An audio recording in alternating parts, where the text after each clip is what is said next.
All right, so the first thing we're going to look into doing is setting up our Instagram bot or connecting to the Instagram API. And for this, we're going to use the Instagrapi Graph API. I'm not sure how to pronounce it, but it's spelled like this: Insta API. All right.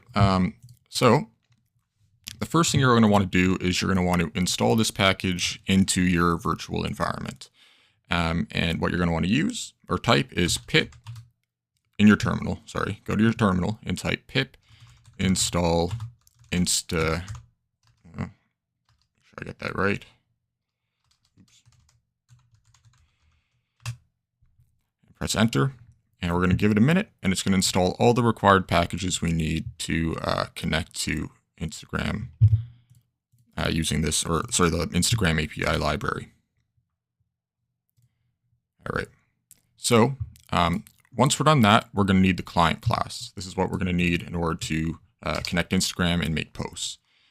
So in order to import that library, we just need to type at the top of our igbot.py file from Insta API import client.